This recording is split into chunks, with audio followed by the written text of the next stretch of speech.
tardes.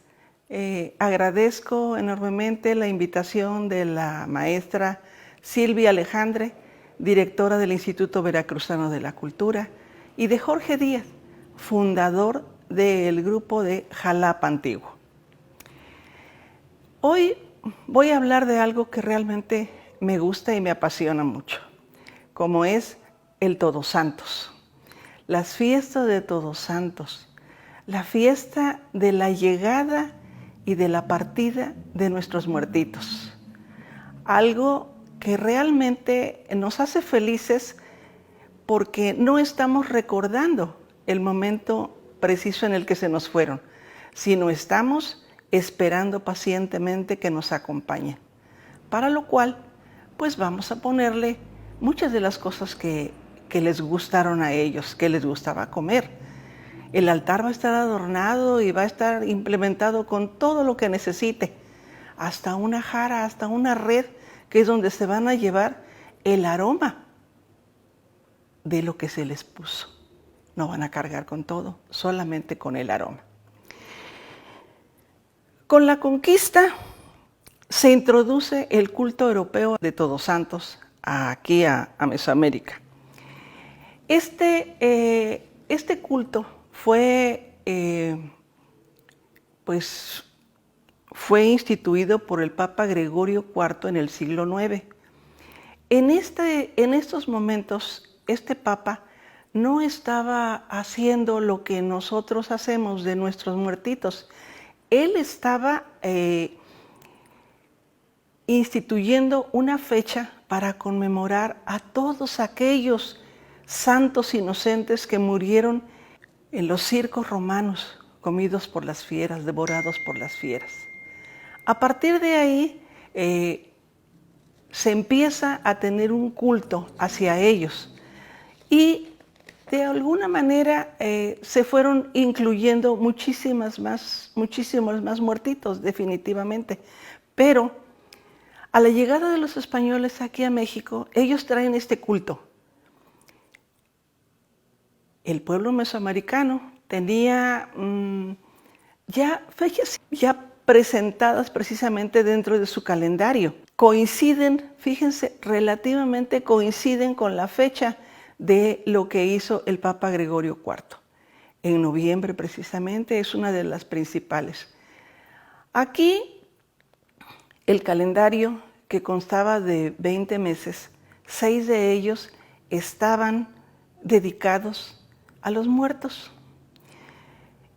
Y por lo tanto, cuando llegan los españoles, pero ven la manera en que están haciendo los ritos para celebrar a sus muertos, pues piensan que realmente los indígenas están dedicando todo esto al demonio. Uno de los cronistas, el cronista Durán, el padre Durán, fue uno de los que comenta con mayor énfasis, mayor dolor, mayor todo su sentimiento acerca de que en algún momento cuando escribe su obra dice: no es posible, han pasado 60 años y estos indios no logran desaparecer sus ritos, no los olvidan. Y entonces siguen rezando, siguen haciendo sus ceremonias igual como las hacían antes. Pasan 40 días y les rinden culto a ellos, rezan, pero como hablan en su idioma, no sabemos qué es lo que recen, no sabemos qué es lo que dicen, pero se siguen ofrendando a los muertos. Con el tiempo, la Iglesia no pudo vencer a estas costumbres y entonces decidió de alguna manera que algunos santos fueran instituidos o fueran cambiados por los nombres de las festividades que ellos tenían. Y así entonces tenemos a San Andrés, a San Lucas, a santos que conmemoraban fechas especiales en la época prehispánica y sus cumpleaños que se relacionaban con la época de la llegada de los españoles, el hacer que ellos olvidaran sus costumbres. El Todos Santos lo encontramos nosotros, yo soy arqueóloga, y el Todos Santos o las festividades dedicadas a los muertos las encontramos representadas en códices, en murales, en figuritas de terracota. Tenemos las representaciones de las mujeres muertas en el parto, las Cihuateotl. Tenemos las representaciones de deidades del dios Mictlantecutli, el señor de los muertos. Todo esto lo encontramos ahí. Y sobre los rituales, pues las evidencias arqueológicas nos los muestran. Hemos encontrado nosotros en algunas excavaciones, por ejemplo, algunos cráneos con unas cuentas de jade o piedras semipreciosas dentro de la boca. Y esto no es más que una aportación más acerca de las costumbres que tenían ellos. Actualmente, el estado de Veracruz rinde culto a los muertos, de acuerdo a sus posibilidades económicas, de acuerdo a sus costumbres, de acuerdo a cómo lo han recibido de sus antepasados, de sus abuelitos, de sus bisabuelos. A mí en lo particular me tocó vivir una época en la que mi bisabuela ponía unos altares increíbles, unas ofrendas increíbles, muchísima comida. Lógicamente, en este momento que vivimos y conforme ha pasado el tiempo, pues ya no se pueden hacer. La economía no permite esto. Nosotros sabemos que antes, y todavía en algunos lugares, en rancherías, en pueblitos, todavía se hace la ofrenda y cuando se termina el Día de Todos Santos, se reparte. Se invita a los vecinos, se invita a la familia, se invita a todo aquel ser querido que tengan cercano para convidar de la ofrenda que tuvieron. Algunos dicen, ya no sabe igual. ¿Por qué no sabe igual? Pues no, porque los muertitos se llevaron el aroma. No es cierto, eso no es cierto, sabe igual. Pero de todas maneras, la gente pues se refiere a eso. La riqueza ideológica de este Todos Santos incluye, además de las ofrendas, además del altar, además de decorar ese precioso altar, además, incluye música, incluye danzas y rezos. En algunas partes, en el norte sobre todo, están las ofrendas y hay rezanderos que se encargan precisamente de ir de casa en casa a rezar a su ofrenda. Claro, ellos son los que también parte de la ofrenda llevan. Y bueno, es su paga de alguna manera. Tocan, acompañan a los deudos cuando van al cementerio, bailan, se hacen también danzas y todo esto.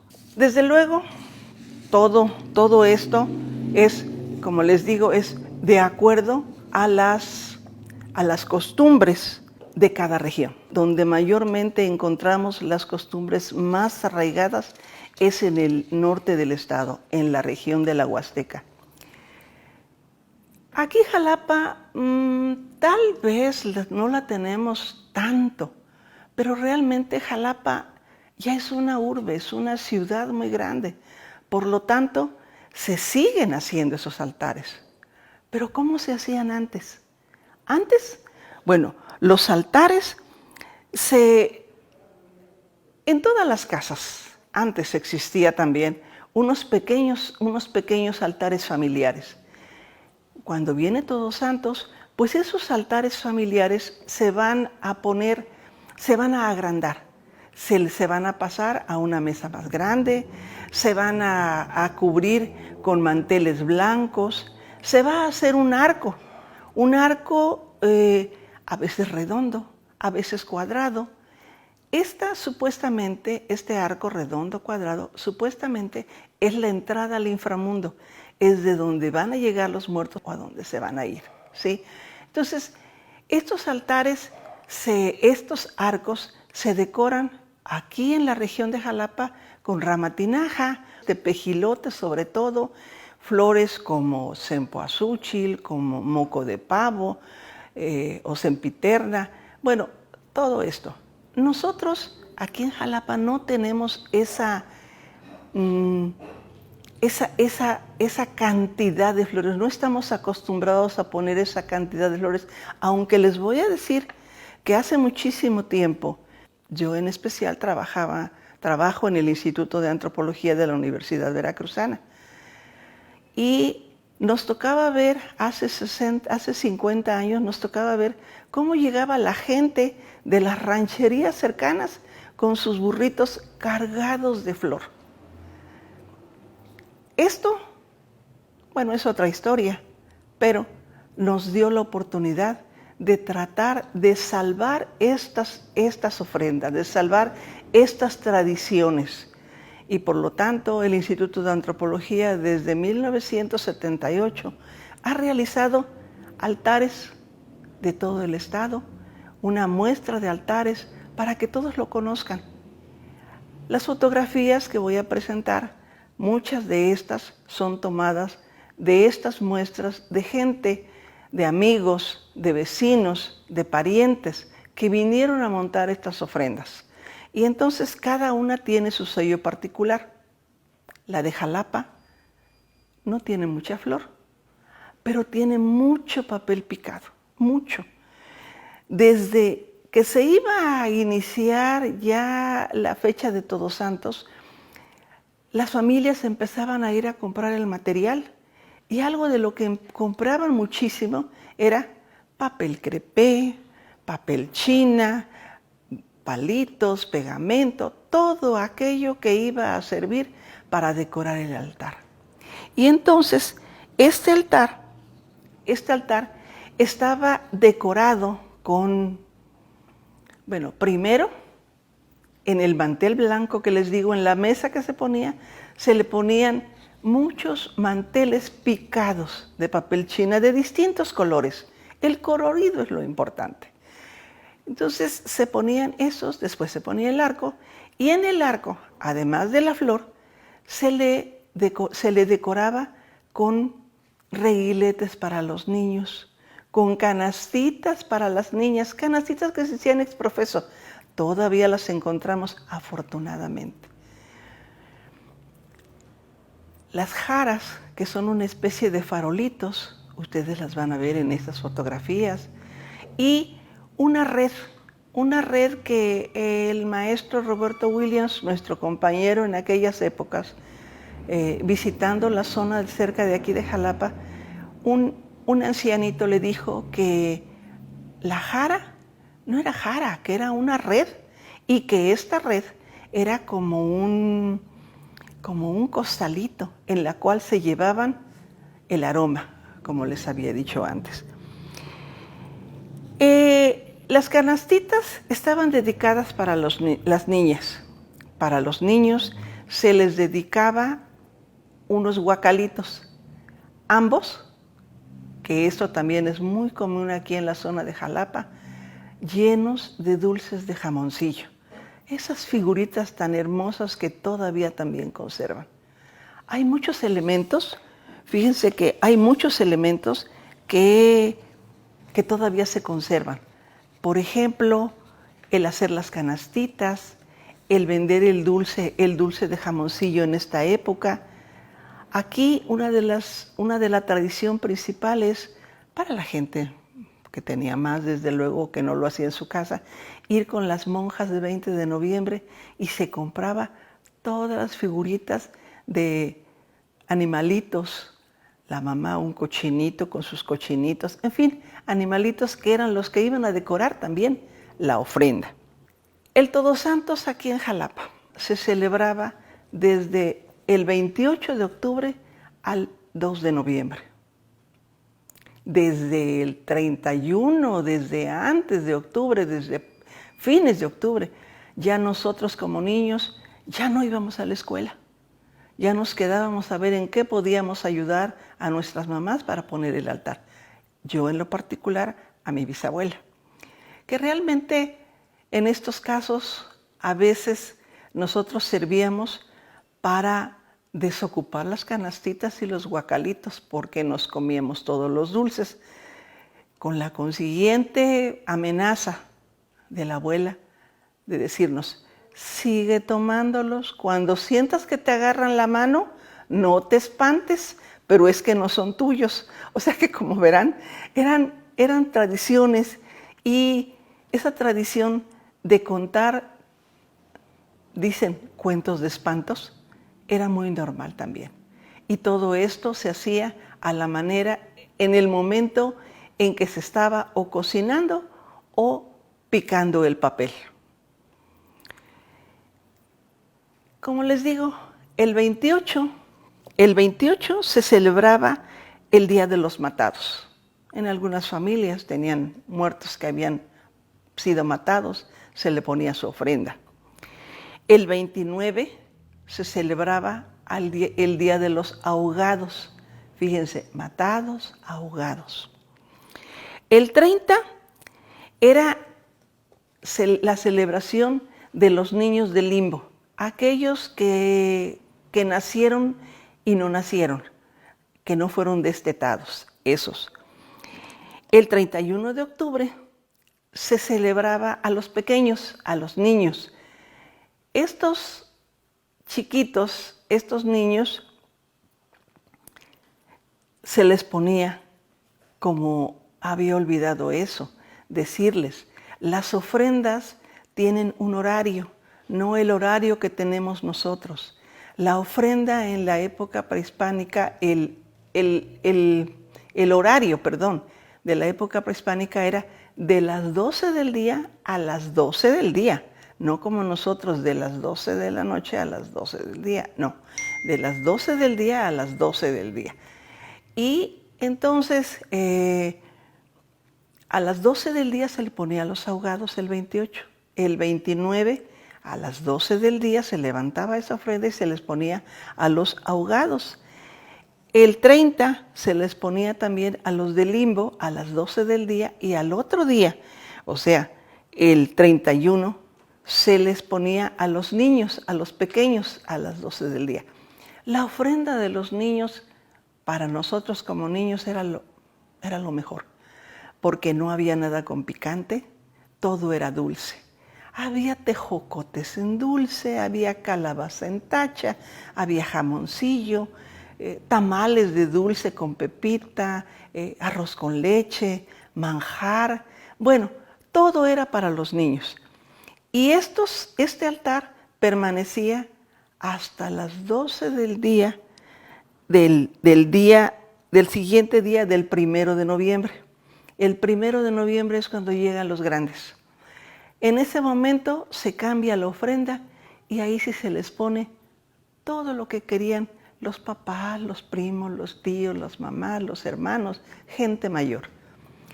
Alguien ayer me preguntaba, ¿y por qué les ponen aguardiente? ¿O por qué les ponen cerveza? Pues se los ponen porque si estamos ofrendando a alguien que viene y que eso tomaba y que eso le gustaba, pues se les pone. Se les pone el chile, se les pone chiles rellenos, se les ponen muchas tortillas, se les ponen tamales, se les pone de todo. Los tamales, en Veracruz tenemos varios tamales muy grandes, aparte de los que hacemos de pipián, que es el más común, porque el pipián fue ocupado desde la época prehispánica. Los cronistas hablan mucho de la gallina en Paschal, que no era más que la gallina en un guiso de pepita dorada con chile, y eso era gallina al Paschal. Bueno, pues para nosotros eso es pipián. Y a la llegada de los españoles, ellos nos traen otra semilla más, el ajonjolí. En algunas regiones el ajonjolí es lo que ahora se usa, porque pues muchas veces ya la pipiana o la pepita, la calabaza que da esta semilla, ya no la siembran o no se da o es más difícil de conseguir, y el ajonjolí, con eso hacen sus tamales. Bueno, de esos dos tamales grandes, tenemos uno de ellos que nos recuerda un poco el bulto mortuorio. Cuando alguien moría, lo envolvían mucho en papel. Todavía hasta hace algunos años, no tantos, pero sí hace algunos años, en la región de la Huasteca, en la zona indígena, todavía a los muertitos los enrollaban con papel y ya después los ponían en sus lugares donde iban a quedar.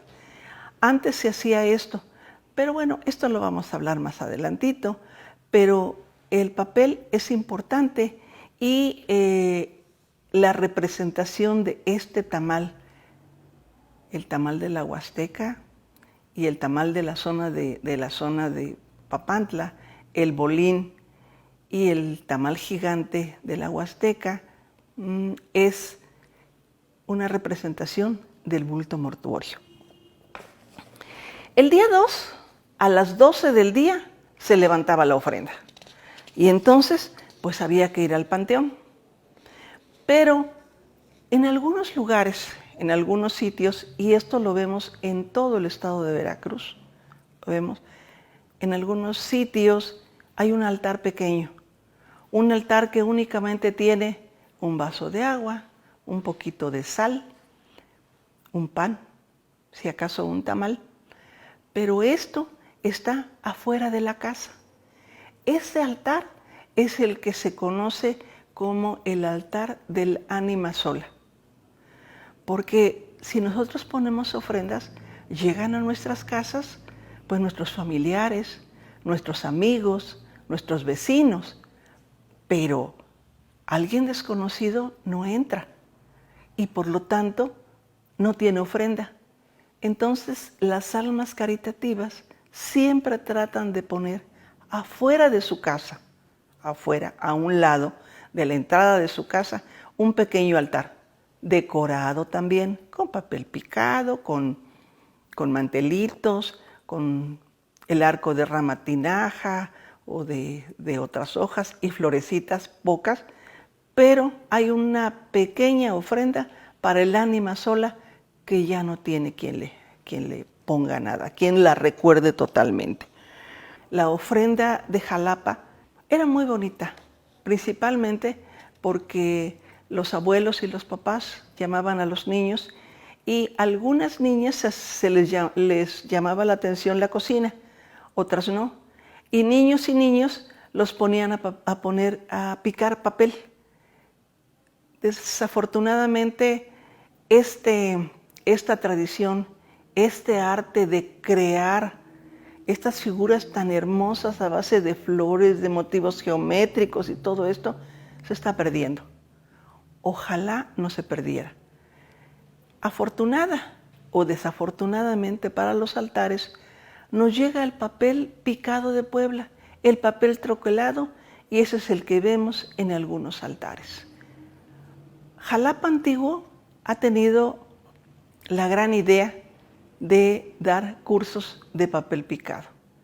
Y esto es muy importante, tan importante que hemos tenido una cantidad enorme de gente que no sabemos cómo manejar y cómo llevar el doblar el papel y el picar el papel con tanta asistencia.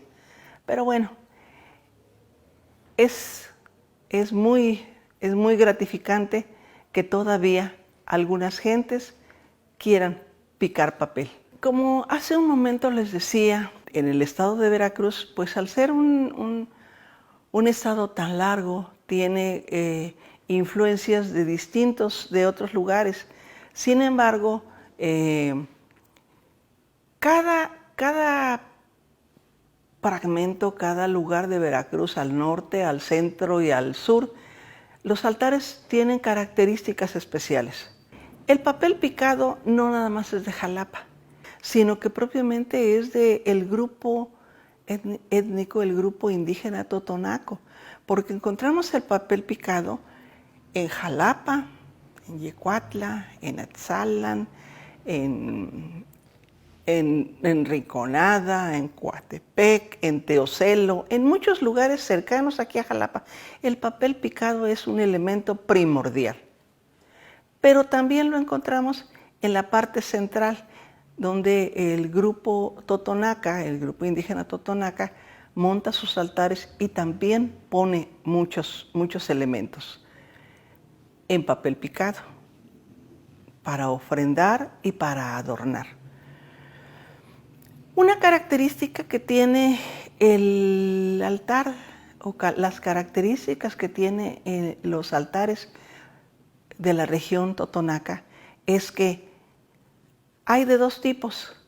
Unos que están en una mesa parada totalmente en el suelo y otros que están colgados. El altar totonaco, el más bonito, es el colgado. Todos los altares totonacos tienen papel, pero algo característico son esos rosetones, esas 13 rosetones que adornan el frente. Y el que esté colgado implica que ellos decían que pues las almas ya no pisan el suelo. Y al no pisar el suelo, por eso entran. Es más, un compañero, el maestro Crescencio García, lingüista totonaco, nos comentaba acerca de que en esos días no se les permite matar ni espantar a los insectos que lleguen, especialmente a las moscas y a las moscas verdes, porque son como muertitos que llegan, son almas que vienen representadas así.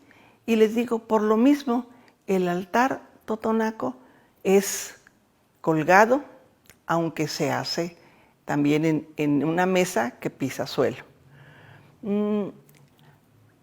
Allá el bolín es un tamal redondo que hacen muy grande donde le cabe una gallina entera. Muy rico, por cierto. Y muchas otras cosas que hacen también en la región totonaca. En la Huasteca, por ejemplo, algo característico de la Huasteca es la cantidad de flor que ponen. Los arcos son totalmente llenos de flores, follaje, flor de muertos, moco de pavo. Bueno, es una cantidad exagerada de flor. Y algo característico también es que alguien de la Huasteca nos comentaba que para las ofrendas de Todos Santos, las señoras bordan sus manteles. En las fotografías que ustedes van a ver, la mayoría tiene estos altares y adornados con manteles bordados. La región de la Huasteca fue una zona en la que el textil fue muy importante y de aquí se importaba para el centro de México. Las mantas, las faldas, toda la ropa que se importaba. Ellos siguen teniendo esa costumbre, ellos siguen bordando. Ustedes han visto que luego llegan, cuando hacen sus fiestas aquí huastecas, llegan y traen sus blusas bordadas. Pues ellas bordan su mantel para ponerlo en sus altares. Esas son las características principales de cada uno de ellos. Vamos a pasar ahora a lo que les decía hace un momento. ¿Se acuerdan? Primero los ahogados, primero los matados, luego los ahogados, luego los niños no nacidos, luego los otros niños, luego los grandes. Bueno, en la época prehispánica, como les decía, había formas de morir, pero también antes de ver esos meses en los que morían o las fiestas que se les hacían, vamos a hablar ahora un poco acerca de a dónde iban los muertos. El Tlalocan es el lugar de Tlaloc, o el lugar de los tlaloques. Ahí era donde llegaban los ahogados y los que habían sido fulminados por un rayo. Ahí tenemos uno de los elementos que hasta la fecha se sigue utilizando. El Cihuatlampa o Zincalco, ese no, pero ese lugar en donde morían, donde iban las mujeres muertas en el parto.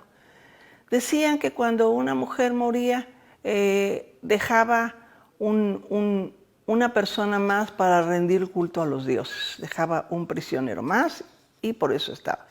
Sin embargo, a la llegada de los españoles oyeron mucho sobre estas tradiciones de muertos de mujeres, y entonces oían también que los indígenas hablaban acerca de las tzitzimimi, que son las mismas mujeres que ya son muertas, y estas espantaban a los niños y a los hombres, a los adultos. En los cruces de los caminos se encontraban.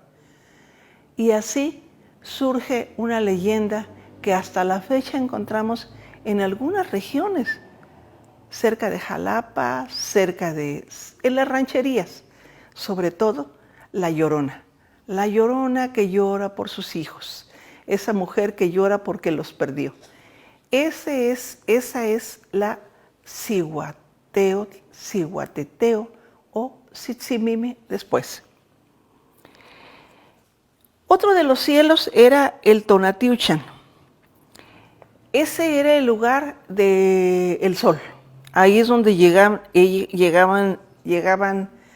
los muertos, pero ellos, los que llegaban ahí, no llegaban por la forma de muerte, como hemos visto, el ahogado, el matado. No, ellos llegaban ahí por la forma en la que habían vivido, en la que habían estado aquí en la tierra.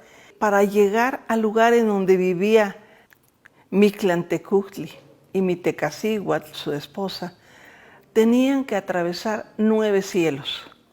9 cielos. Cuando vemos algunos de los altares, vemos que los altares tienen 9 escalones. No saben por qué. Así lo ponía su abuelita, así lo ponía la mamá, con 9 escalones.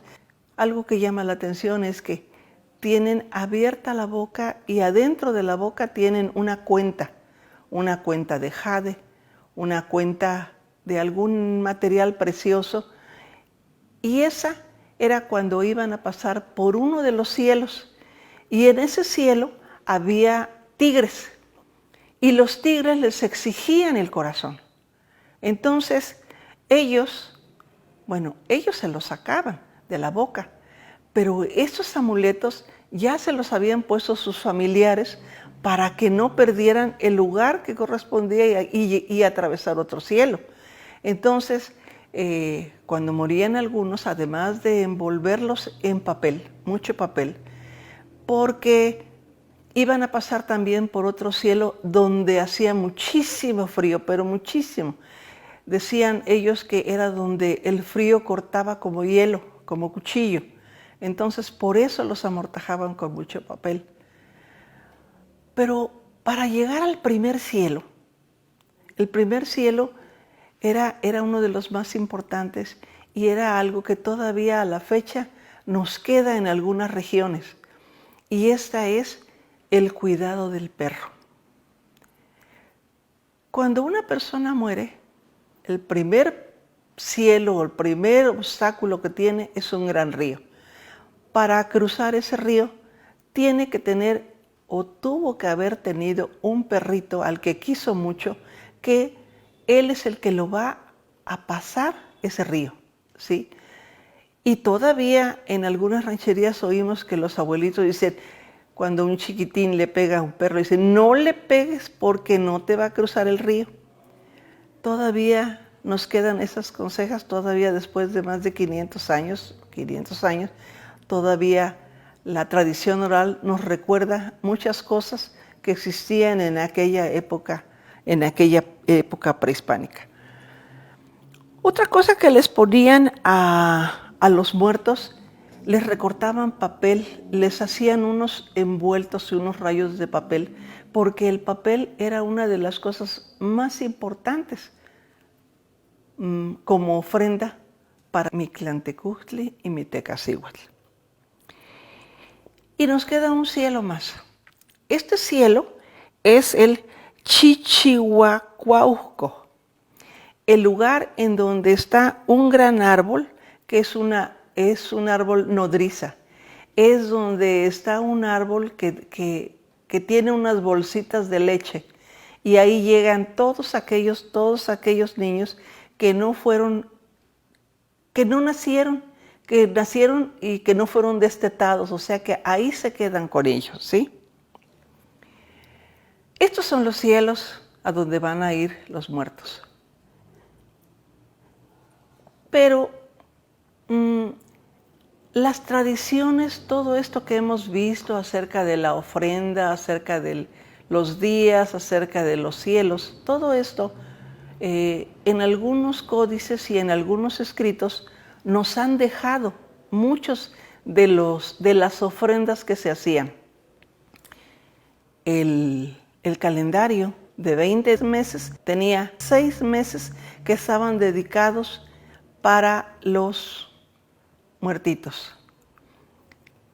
Si vemos ahora, nosotros tenemos unos días en los cuales se elabora o se hace o se tiene una tradición. Estos días, estas fechas del calendario, los españoles, los sacerdotes, las compactaron, ¿sí? Las compactaron porque tenemos, por ejemplo, bueno, en primer lugar, ¿esto de dónde salió? En algunos de los escritos que todavía se han encontrado en algunas regiones, por ejemplo, en un libro de Tlalocan en el 1945, don Federico Gómez de Orozco encontró un manuscrito que decía: costumbres, fiestas, enterramientos y manera de proceder de los indios de la Nueva España. Aquí es donde encontramos explicados muchos de estos cielos. Tenemos estos lugares, estas fechas.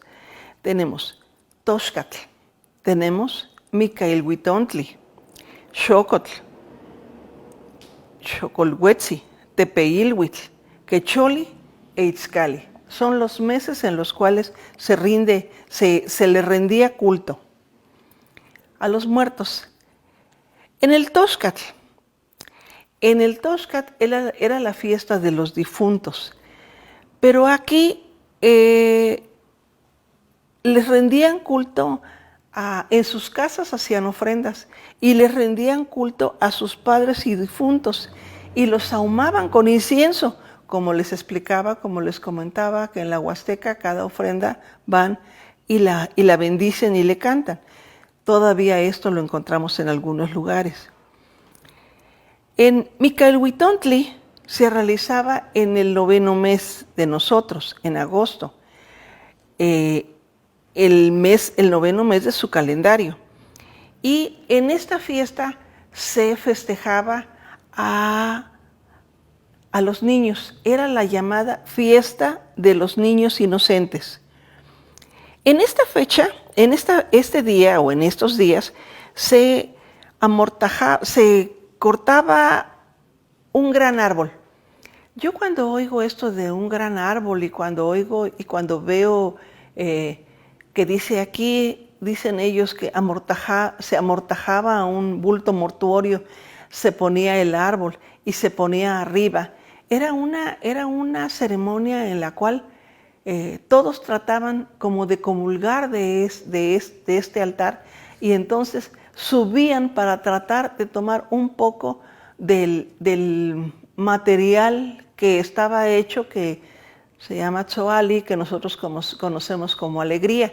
Entonces dicen que esto era, y esto me recuerda un poco a lo que todavía en algunos lugares se juega, el palo encebado, ¿verdad? Puede ser una tradición también. Bueno, otra de las festividades es el Xocolhuetzi.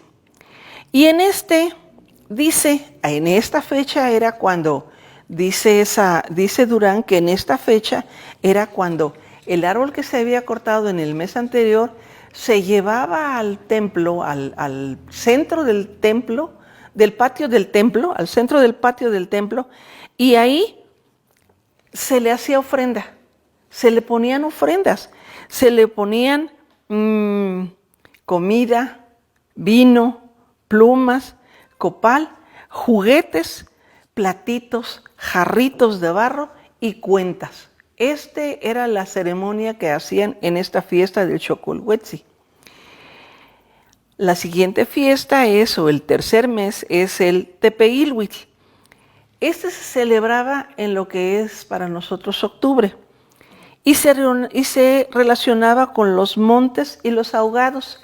Volvemos nuevamente a lo que todavía nosotros se hace la ofrenda para los ahogados, ¿sí?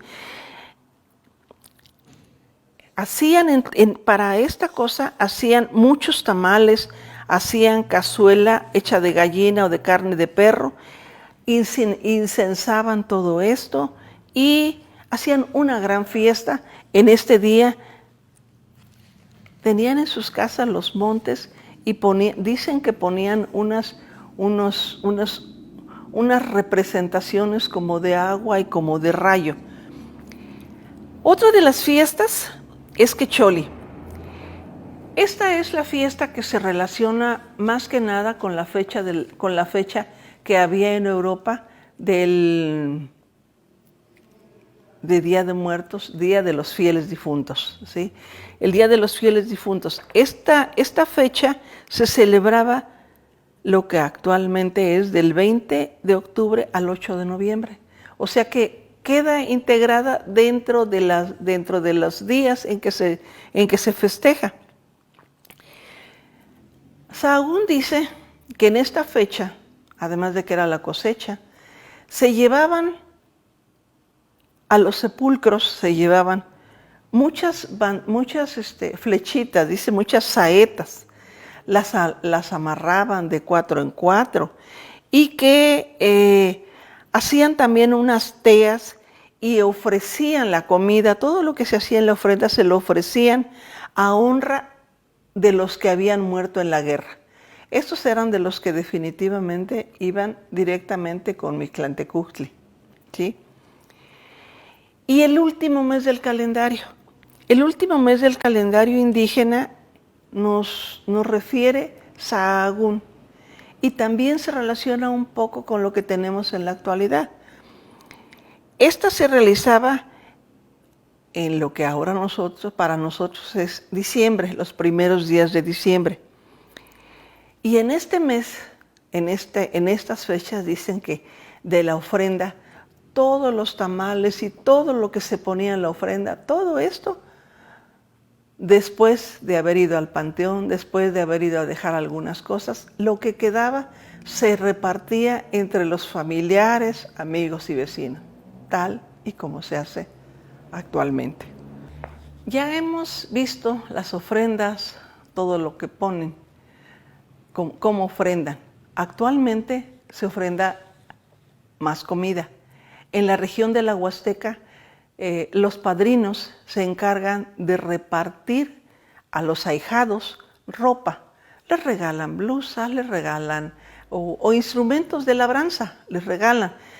Pero sobre todo ropa, porque allá consideran que en la fecha de Todos Santos la gente, los niños, deben estrenar. Son fechas para estrenar. Y en época prehispánica también se hacía así. Algo que comentan algunos de los cronistas es acerca de que los ricos ofrendaban muchas cosas, pero los pobres solamente ofrendaban comida. Era lo único que tenían y por eso sus ofrendas eran ricas, pero en comida. Como hemos visto en todo esto, en este trayecto, tal vez faltan algunas más cosas de qué hablar, pero como hemos visto, la tradición de Todos Santos resulta tan colorida en todos los pueblos, en las rancherías, en las comunidades indígenas. Por esto mismo, cabe afirmar que en México es el país por excelencia donde el culto a los muertos es una de las fiestas más importantes y con más arraigo. A pesar de que, como hace un momento les comentaba del padre Durán, que se quejaba que no habían olvidado sus costumbres, toda la religión intentó quitarla, que se olvidaran de esto. Sin embargo, actualmente poner ofrenda, compartirla, nos hace recordar a nuestros muertos. Es una crónica, pero no con la tristeza del momento en que los perdimos, sino que estamos felices porque llegan y eso hace que nos visiten nuestros familiares, que de alguna manera afiancemos los lazos de parentesco y de amistad entre las personas, entre los grupos, en las rancherías y en todo nuestro país. Sin duda, se trata de una de las tradiciones que mejor caracteriza la visión del mundo del mexicano, de un pueblo que como pocos se ríe de la muerte, juega con ella y en un desafío perenne la tutea, pero que siempre la espera con devoción su regreso para demostrarle la sumisión con que se aviene a sus mandatos. Todo esto es producto de dos tradiciones culturales, la traída por los españoles y la que teníamos nosotros, que afortunadamente no se ha perdido en muchos lugares. Olvidé comentar algo cuando digo esto de traída por los españoles. Alguien ayer también me preguntaba acerca de que, ¿por qué en algunos lugares está más afianzada esta costumbre que en otros? Y entonces yo me quedé pensando, bueno, tal vez será porque esta era la entrada para México. Veracruz era la entrada para la Nueva España. Y en esta región se quedaron muchísimos monjes, muchísimos cronistas, muchísimos monjes franciscanos que fueron los primeros que llegaron. Y ellos de alguna manera influyeron notablemente y crearon estas costumbres de alguna manera que también ellos tenían allá en España. Porque nos hablan de que en el siglo XVI, en Castilla la Vieja y en Aragón, la gente hacía su altar, no como nosotros desde luego, pero tenía su ofrenda, no era altar, era una ofrenda, en el cual se ofrendaba vino y pan. Y entonces, el primero de noviembre, se llamaba a los jóvenes y los jóvenes se iban a las iglesias y empezaban a tocar las campanas para avisarles a los fieles difuntos que ya estaba su ofrenda. Al otro día temprano, y además desocupaban las casas, no las desocupaban, pero las camas las dejaban tendidas y nadie las ocupaba, esperando que tal vez algunas de las ánimas llegasen tan cansados que ocuparan estas camas. Al otro día se iban a las iglesias y en las iglesias iban y los sacerdotes estaban para bendecir esta ofrenda que se iba a llevar a los sepulcros. Vino y pan. El licenciado Gorbea Soto, tal vez alguno lo recuerde, una bella persona, un antropólogo. Él nos comentó sobre esta tradición que la descubrió en Tancoco, en la zona de la Huasteca. Ahí la gente, su ofrenda, no dejaban la cama vacía, pero su ofrenda la llevaban el día de Todos Santos, la llevaban a la iglesia y la bendecía el sacerdote y después, con cohetes, con música y con danzas, se llevaban al panteón. Como vemos, nuestra tradición es una tradición muy hermosa. A tal grado que la Organización de las Naciones Unidas para la Educación de la Ciencia y la Cultura, la UNESCO, declaró la tradición de muertos como una de las más importantes de la población mexicana, como patrimonio inmaterial de la humanidad, el 7 de noviembre de 2003 en París, Francia, y fue inscrita en la lista oficial representativa del patrimonio cultural inmaterial de la humanidad en el 2008. En ese sentido, por ser una de las más importantes tradiciones del pueblo mexicano, es primordial que Todos Santos o Chantolo no se disipe mezclándose con tradiciones anglosajonas que se realizan durante la misma época.